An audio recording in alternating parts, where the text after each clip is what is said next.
तीन शिरी सहा हात तया माझा दंडवत. श्री स्वामी समर्थ. नमस्कार स्वामी भक्त हो, स्वागत आहे तुमचं पुन्हा एकदा नवीन व्हिडिओमध्ये. या व्हिडिओचं शीर्षक आहे स्वामींच्या मठात गेल्यावर तुम्हालाही या दोन गोष्टींचा अनुभव आला आहे का?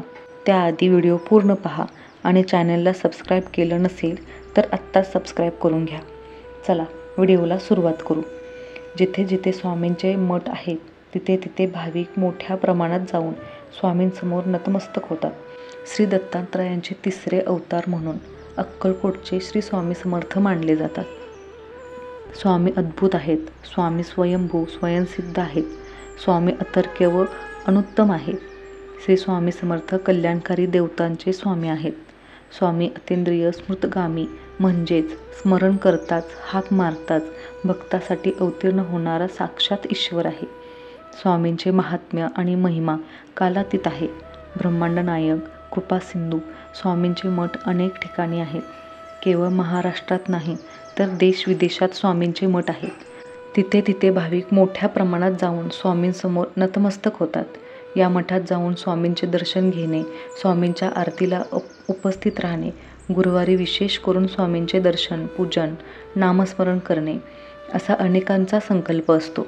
स्वामी समर्थ महाराजांच्या मठात आपण जेव्हा जातो तेव्हा नेमक्या दोन गोष्टी तुमच्यासोबतही होतात का?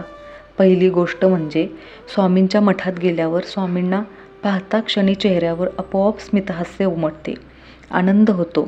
स्वामींच्या मठात स्वामींची मूर्ती असो किंवा फोटो असो त्याकडे आपली नजर गेली की लगेचच चेहऱ्यावर स्मितहास्य येते. दुसरी गोष्ट म्हणजे स्वामींना नमस्कार करण्यास उभे राहिलो की नकळतपणे डोळ्यात अश्रू येतात. ते आनंद अश्रू असो किंवा मग परिस्थितीमुळे जेव्हा मनावर अतिशय ताण निर्माण होतो तेव्हा दुःखाला वाट मोकळी करण्यासाठी डोळे पाणावलेले असो, स्वामींना प्रार्थना करतानाही डोळ्यांच्या कडा ओल्या होतात. या दोन्ही गोष्टींचा अनुभव तुम्हीही कधी घेतला आहे का?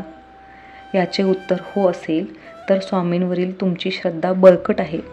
स्वामींवर तुमचा जो विश्वास आहे तो घट्ट आणि दृढ आहे. स्वामींची कृपा तुमच्यावर झाल्यामुळेच एक समाधानाचे, आनंदाचे अश्रू तरळतात असे म्हटले जाते. कोणतीही सकारात्मक गोष्ट मनाला आनंद देत असते.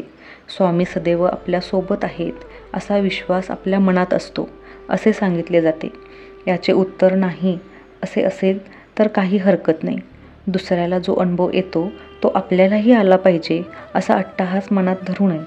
स्वामींचे आपल्यासाठी वेगळे काहीतरी नियोजन आहे असा भाव मनात असावा. या गोष्टी आपल्यासोबत घडत नाही किंवा आपल्याला असे अनुभव येत नाही त्यामुळे आपल्यात काहीतरी कमतरता आहे असे अजिबात समजू नये. असे अनुभव येत नाही तर आपली स्वामी सेवा कमी पडते असेही समजू नये. स्वामी आई आहेत, माऊली आहेत, त्यामुळे त्यांच्या सर्व लेकरांवर बारीक लक्ष असते, सारखेच लक्ष असते. त्यामुळे स्वामींवरील श्रद्धा आणि विश्वास तसूभरही कमी होऊ देऊ नये. प्रत्येकाचे भावविश्व, मानसिकता, सभोवतालचे वातावरण ज्यावेळेस स्वामींच्या मठात जातो तेव्हा ही परिस्थिती सगळेच वेगवेगळे असते. त्यामुळे जो अनुभव आपल्याला येतो तोच खरा मानावा.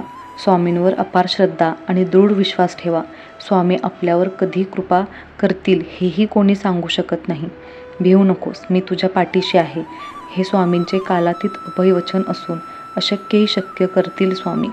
ही भाविकांची अतूट श्रद्धा आहे. श्री स्वामी समर्थ. व्हिडिओ आवडल्यास लाईक, शेअर, सबस्क्राईब करा.